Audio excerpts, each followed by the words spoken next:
Hello students, welcome to NM education. 2025 matric board परीक्षा को नहीं जारी है एक बड़ घोषणा जहाँ आपण मान समस्ते जानी रखिबा निहाती जरूरी।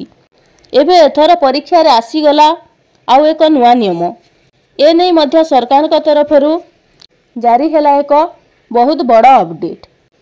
तेबे वीडियोटी को स्किप न करी आरंभ शेष पर्यंत देखंतु। अपडेट टी कौन रही जानी पारिबे।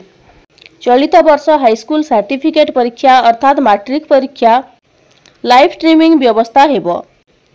परीक्षा चालुथिबा बेले परीक्षा केंद्र कर्तृपक्षों संपूर्ण नियंत्रण रे रहिबो। मैट्रिक परीक्षा रे कॉपी रोकिबा सह प्रश्नपत्र भाइराल भली अनियमितता को प्रतिहत करिबा पई माध्यमिक शिक्षा परिषद बोर्ड कर्तृपक्ष एभली वैषयिक व्यवस्था कार्यकारी करिबाकू उद्यम आरंभ करिसंती। तेबे आसंता फेब्रुआरी 21 तारिख रु मैट्रिक परीक्षा आरंभ होई मार्च 6 तारिख पर्यंत चलिबो। तेबे राज्य रे 5.5 लाख रु अधिक छात्र छात्री प्राय 3000 परीक्षा केंद्र रे परीक्षा देबे।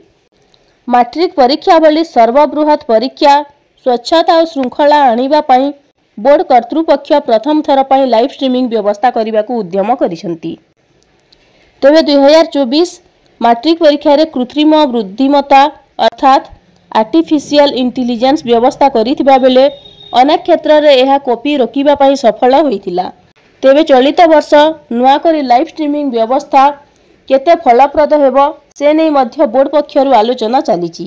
तेबे मिलुथिबा सूचना मुताबक आसंता 2025 रे हेबाकू थिबा मैट्रिक परीक्षा रे लाइव स्ट्रीमिंग व्यवस्था करा होईची, जहा फल रे ये कॉपी कले एमिति कि जे भी जहा करिवो लाइव स्ट्रीमिंग व्यवस्था माध्यम रे सबु किछि मध्य धरा पड़िबो।